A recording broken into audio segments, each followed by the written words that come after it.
Good morning students. तो आज हम क्लास 12th के सेकंड चैप्टर को डिस्कस करने जा रहे हैं, लोस्ट स्प्रिंग। जैसा कि आपको टाइटल लेसन का दिखाई दे रहा होगा, तो इस लेसन को आज हम एक नए बेस से करेंगे और देखेंगे कि जो ये लेसन है लोस्ट स्प्रिंग, इसकी स्टोरी क्या है और उसमें नरेटर क्या बताने की कोशिश कर रहा है। तो यहाँ पे स्टार्टिंग में जो नरेटर है उन्होंने क्या किया है, लेसन का एक आईडी दिया है या हमें ये बताने की कोशिश की है कि इस लेसन का जो टाइटल है वो लोस्ट स्प्रिंग क्यों दिया हुआ। ठीक है, तो हम थोड़ा सा इसको पढ़ लेते हैं। जैसे उन्होंने लिखा है, as we all know spring is the season associated with optimism and hope. तो नेटर कहता है कि हम सभी जानते हैं कि जो स्प्रिंग सीजन है वो ऑप्टिमिज्म एंड होप से जुड़ा हुआ है। ठीक है, कि जो स्प्रिंग का सीजन है वो हमारे लिए क्या है, नई उम्मीद और आशा के किरण लेके आता है। तो यहाँ पे नेटर ने आगे आदमी को सीजन से कंपेयर किया है। ठीक है, तो नेक्स्ट हम देखते हैं कि यहाँ पे जो नेटर क्या बोलने की कोशिश करता है।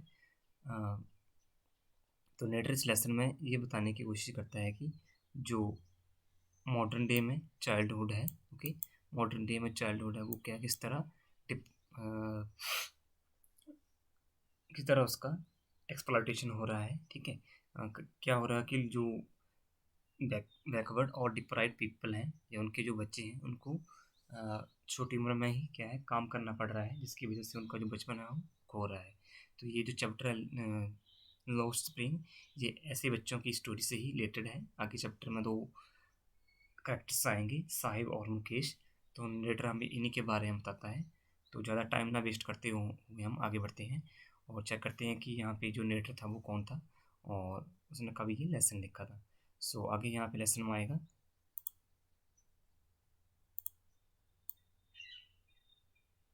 ओके, तो हम यहाँ से देख सकते हैं, जैसा कि मैंने आपको बताया, the lost spring written by Anees Jung. तो ये जो लेटर है वो अनीस जंग द्वारा लिखा गया था। ओके, इनका जन्म 1964 में हुआ था। ठीक है, 1964।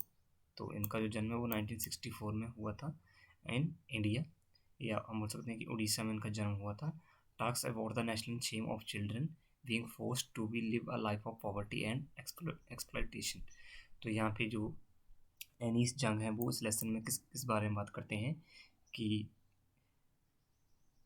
उस शेम के बारे में बात करते हैं, उस नेशनल शेम के बारे में बात करते हैं जिसकी वजह से क्या हो रहा है, बच्चों को पॉवर्टी और एक्सप्लॉयटेशन की जो लाइफ है वो जीनी पड़ रही है। ठीक है, मीन्स वो ऐसे बच्चों को यहाँ पे उजागर करते हैं जिनको कि क्या है, जो पॉवर्टी में है और उनका लगातार शोषण हो रहा है। ठीक है, the main two protagonist of the chapter Saheb e Alam. Okay, तो जैसा कि मैंने आपको बताया था कि इस चैप्टर में दो करेक्टर्स आएंगे, साहिब ए आलम, ओके, शॉर्ट में इसको हम साहिब बोल सकते हैं, और सेकंड था मुकेश। ओके, नेक्स्ट है यहाँ पे, don't live their childhood as they have to carry burden of their poverty and illiteracy. तो नेक्स्ट नेटर ये बताने की कोशिश करता है कि ये साहिब हैं और जो मुकेश हैं इनको अपने जो चाइल्डहुड है उसको अच्छी तरह जीने का मौका नहीं मिला, क्योंकि उन पर क्या था, बर्डन था किसका, पॉवर्टी और लिटरेसी का। ठीक है, in their measurable stories of exploitation, the author provides glimpses of the fortitude and resilience। तो उनकी स्टोरी के माध्यम से जो नरेटर है वो देश की जो दशा है, ठीक है, उसके बारे में बताने की कोशिश करता है। तो आई होप आपको ये क्लियर हो गया होगा कि ये जो चैप्टर किस बारे में है। मैं थोड़ा सा आपको और एक्सप्लेन कर देता हूँ कि ये जो लेसन है वो क्या बताता है। तो इस लेसन में जो ऑथर है, author tells a story of interaction with the children from deprived background। तो यहाँ पे जो नरेटर है अनीस जंग वो हमें स्टोरी बताता है ऐसे ऐसे बच्चों की जो कि डिप्राइव्ड बैकग्राउंड से बिलोंग करते हैं। ठीक है, मीन ऐसे लोग जो क्या है, पुअर हैं और जो क्या है, जो लाइफ की बेसिक नीड्स हैं उनसे वो वंचित हैं। ठीक है,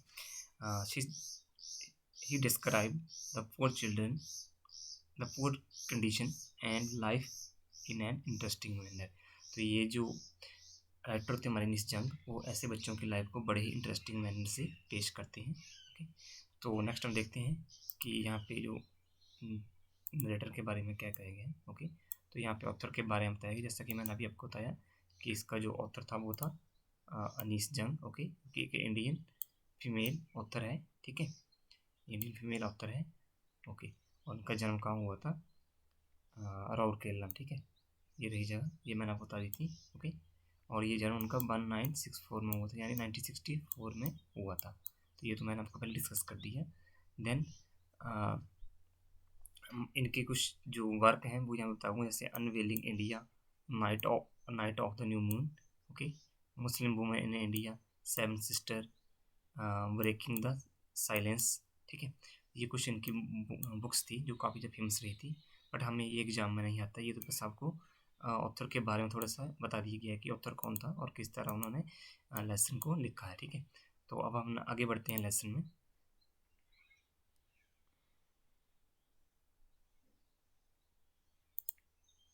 ओके, तो यहाँ पे इंट्रोडक्शन दी गई है लेसन की।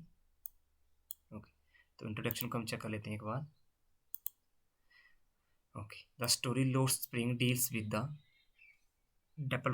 deplorable condition of the poor children who get forced to miss the simple joyful moments of their childhood because of their socio, ठीक है, आगे होगा सोशियो इकोनॉमिक कंडीशन। तो यहाँ पे जो नेटर है, जैसा कि मैंने आपको पहले बता दिया कि ऐसे बच्चों की कहानी को लेके आता है जो कि क्या होते हैं, इकोनॉमिक कंडीशन से या सोशल इकोनॉमिक कंडीशन से वो काफ़ी ज़्यादा डिप्राइव्ड होते हैं, वंचित होते हैं। These children are not given opportunity to schooling.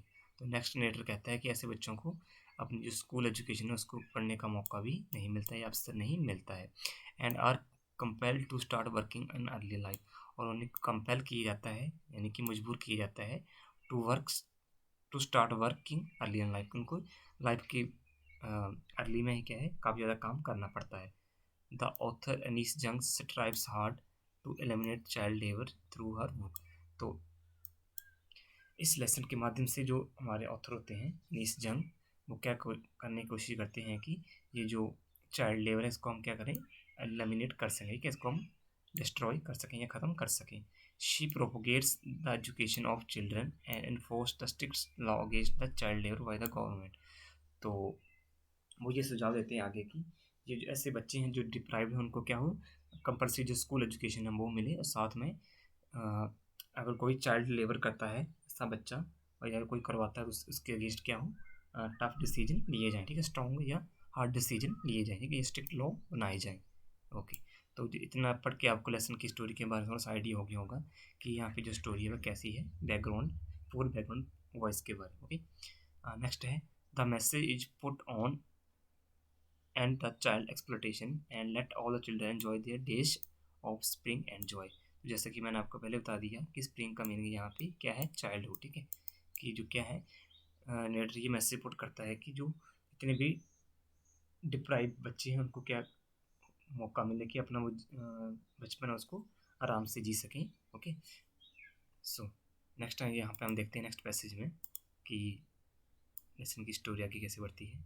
तो आगे बढ़ने से पहले यहाँ पे हम चेक कर रहे हैं कि करेक्टर्स हैं लेसन में। Okay, characters of the lost spring summary, ठीक है। तो यहाँ पे मैंने आपको बता दिया साहिब आलम, ओके, एक रैग पिकर होता है यानी कूड़े उठाने वाला होता है, रैग पिकर का मीनिंग हम जानते हैं। और सेकंड वन था Mukesh, okay, son of a bangle maker. तो ये टू स्टोरीज हैं जैसे, ठीक है। फर्स्ट स्टोरी में जो करेक्टर था वो साहिब था और सेकंड में वन में होगा कौन, Mukesh. Okay, so first story का जो नेम है यहाँ पे उन्होंने मेंशन किया है, some time I find a रूपी इन द गार्बेज। गार्बेज आपको पता क्या होता है, कूड़ा करकट। ओके, तो यहाँ पे जो फर्स्ट स्टोरी है उसको हम एक बार डिस्कस कर लेते हैं और जान लेते हैं कि यहाँ पे क्या है, ठीक है। तो स्टोरी है some times I find a रूपी in the garbage. Okay,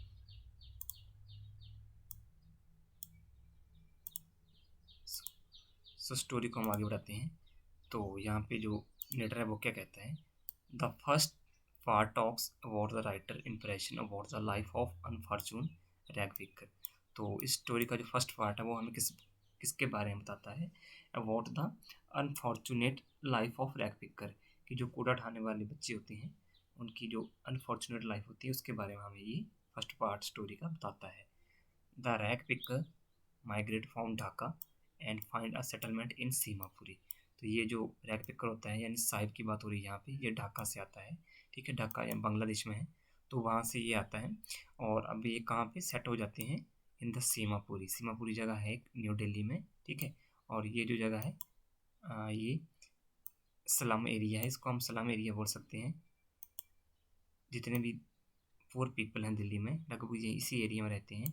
okay, तो वो ढाका से नेचुरल डिजास्टर की वजह से यहाँ पे सिमपुरी में आ जाते हैं। ढाका में उनका एक घर था और कुछ खेत भी थे, बट नेचुरल डिजास्टर की वजह से उनके ये पूरी जो हाउस थे और जो उनकी क्रॉप थी वो डिस्ट्रॉय हो गई, और बाद में क्या हुआ, शिफ्ट होके सीमापुरी न्यू दिल्ली में आ गए। ओके, तो यहाँ तक आपको लेसन क्लियर हो गया होगा।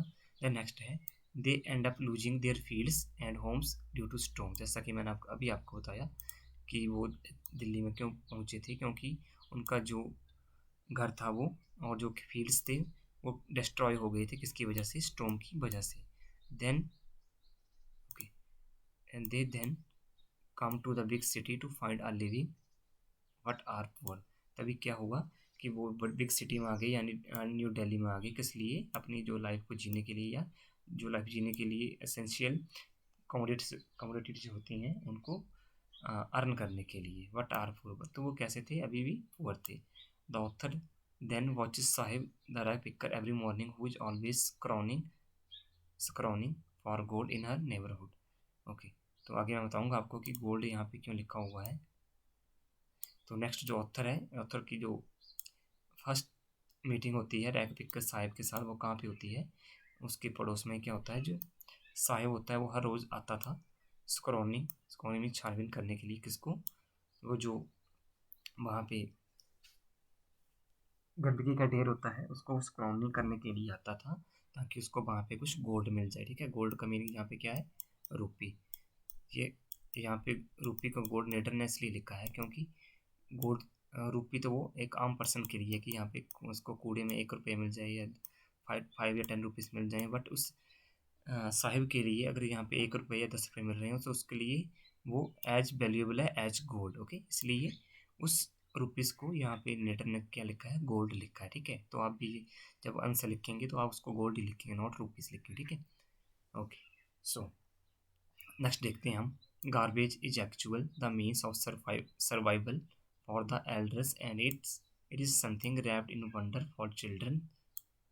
तो नेक्स्ट जो लेटर कहते हैं कि ये जो गार्बेज डंप्स थे वो उनके लिए क्या थे, सर्वाइवल का एक सोर्स थे, या हम बोल सकते हैं उनकी लिविंग का एक सोर्स थे, क्योंकि वो उनको जो भी खाने का को कुछ भी जरिया था या कमाने का कुछ भी जरिया था वो उनको इसी गार्बेज डंप से मिलता था। ठीक है, नेक्स्ट है something wrapped in wonder for children, क्योंकि इस गार्बेज डंप्स में बच्चों के लिए कुछ ना कुछ रैप्ड होगा मिल जाता था, मीन उनको कभी खाने का पीस मिल जाए या ब्रेड या कुछ भी ऐसा मिल जाता था, तो इसलिए उसको बच्चों के लिए वो इस यहाँ से कुछ ना कुछ हमेशा स्पेशल मिलता ही रहता था। ठीक है, okay, some time the children find a coin or two from it.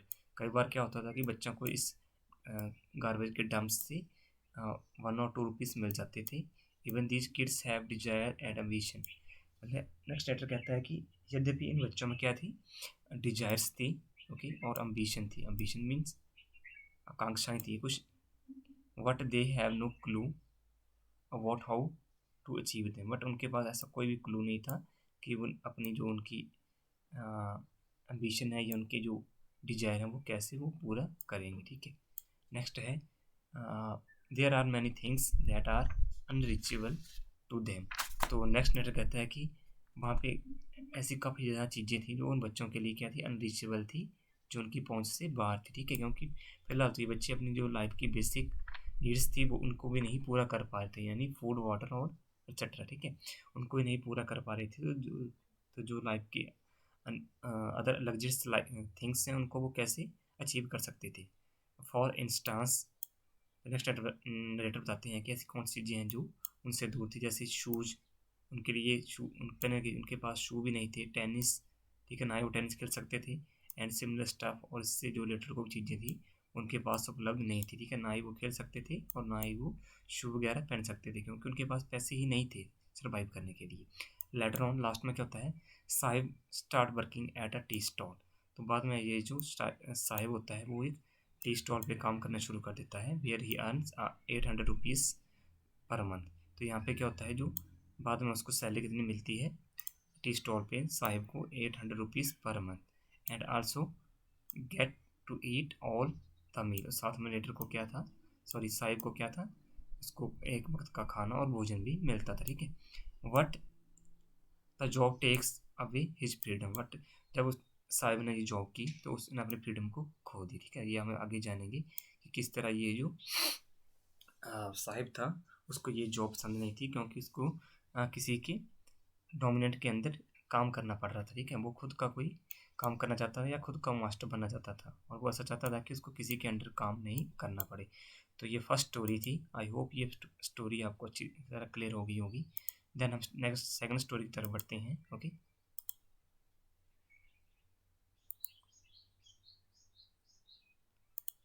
Okay, तो सेकंड स्टोरी को चेक कर लेते हैं।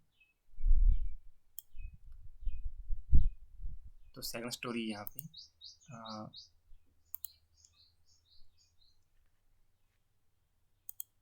The second part of is about the life of Mukesh. तो सेकंड जो स्टोरी है, जैसा कि मैंने आपको पहले बता दिया था कि मुकेश की लाइफ से रिलेटेड है। वो comes from the family of Bengal maker, जो कि कहाँ से था, बिलोंग करता, किस फैमिली से बिलोंग करता था, बेंगल मेकर की फैमिली से बिलोंग करता था। Firozabad is a quite popular for its glass blowing industry. तो ये एक प्लेस है जहाँ फिरोजाबाद, जो कि किस लिए फेमस है, ग्लास ब्लोइंग इंडस्ट्री का। यहाँ पे क्या है, जो चूड़ियाँ होती हैं कांच की वो बनाई जाती हैं, इसलिए ये जगह काफ़ी ज़्यादा फेमस है। ओके, जीके में भी क्वेश्चन बनता है कि फिरोजाबाद किस लिए फेमस है, for its glass blowing industry. Okay, staggering 20,000 children are a part of this business, and any law that forbids the child labor is ignored here। Means next letter कहता है कि लगभग 20,000 बच्चे थे जो कि यहाँ पे चाइल्ड लेबर कर रहे थे, यानी जो इंडस्ट्री थी बेंगल की, वहाँ पे वो डायरेक्टली इंडायरेक्टली काम करते थे, जो कि क्या था, जो चाइल्ड लेबर था उनको वो दरकिनार करते थे और उनको यहाँ पे काम करवाया जाता था। आल्सो नेक्स्ट था, also the working environment and the living condition are pathetic. तो नेक्स्ट लेटर कहता है कि यहाँ पे जो वर्किंग इन्वायरमेंट था, मीन्स जो फैक्ट्रियाँ थी वहाँ पे जो टेम्परेचर होता था वो काफ़ी ज़्यादा होता था, और यहाँ पे जो लिविंग कंडीशन थी लोगों की, मीन्स वो ऐसे स्लम एरिया में रहते थे, वहाँ पे कोई बेसिक नीड्स फुलफिल नहीं हो सकती थी, ठीक है। तो वो काफ़ी दयनीय थी, ठीक है। नेक्स्ट है, children live in dingy cells and work around hot furnace that make them blind when they enter adulthood. तो नेक्स्ट लेटर कहता है कि ये जो बच्चे थे इनको जो डिंजी सेल्स थी वहाँ पे काम करना पड़ता था, और जो हॉट फर्नास, ठीक है, फर्नास भट्टी होती है, भट्टी में उनको काम के नज़दीक उनको काम करना पड़ता था, और जब वो अडल्ट होते थे, ठीक है, अपने अडल्ट एज में एंटर करते थे, तो तब तक वो ब्लाइंड हो चुके होते थे, ठीक है। Since they are weighed down by debt, they can't think or find any way to escape this trap। तो नेक्स्ट लेटर कहता है कि इन लोगों को यहाँ पे काम क्यों करना पड़ता था, क्योंकि वहाँ पे जितने भी जो अमीर लोग होते थे वो उनको क्या डेप्ट देते थे, जिसकी वजह से उनको यहीं पे काम करना पड़ता था पीढ़ी दर पीढ़ी। द पॉलिटिशियन, द पुलिसमैन,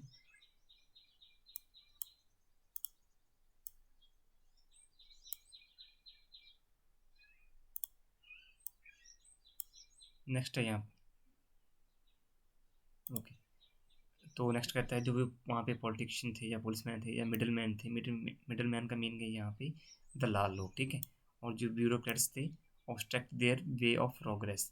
तो अगर कोई व्यक्ति वहाँ से प्रोग्रेस करना चाहता था तो उनके रास्ते में क्या थी, वो ऑब्स्ट्रक्ट करते थे, उनको बाधा पहुँचाते थे, मीन उनको डेवलप होने नहीं देते थे। नेक्स्ट था, नेक्स्ट है यहाँ पे, most women in such family think that this is their fate and just follow the tradition. तो काफ़ी ज़्यादा जो वुमेंस थी वहाँ पे वो ये सोचती थी कि यही उनका भाग्य है और उनको इसको ही इसका पालन करना पड़ेगा, और यही उनका ट्रेडिशन बन गया है कि वो इसी जगह पे काम करेंगे और यहीं पे क्या हो जाएंगे, ख़त्म हो जाएंगे। नेक्स्ट था, what Mukesh is very different from the rest of the folk there. But जो मुकेश होता है वहाँ सभी लोगों से क्या होता है, वो डिफरेंट होता है। He has dream to becoming a motor mechanic. उसका ड्रीम क्या था कि वो बड़ा होकर क्या बनेगा, एक मोटर मैकेनिक बनेगा।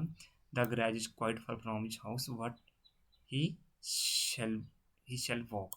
जो गैराज था वो उसके घर से दूर होगा और वहाँ पे वो चल के भी जा सकता है, ठीक है। ऐसा ऐसा उसका ड्रीम था कि जो वो गैराज बनाएगा उसके घर से काफ़ी दूर होगा। ओके, तो डियर स्टूडेंट्स, ये जो लेसन था, लेसन की समरी है लोड स्प्रिंग, और मैंने आपको बताया यहाँ पे मुकेश और साहिब के बारे में कि किस तरह उनकी लाइफ थी, वो आगे बढ़ी और वो कैसे अपनी लाइफ में सर्वाइव कर रहे थे।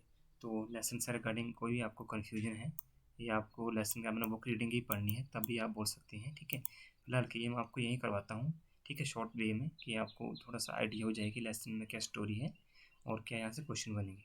तो नेक्स्ट हम टाइम जो यहाँ पे की नोट्स हैं यहाँ लेसन के, उनको एक बार चेक कर लेंगे, ठीक है। Some time I find a rupees इन गार्बेज में से, ठीक है।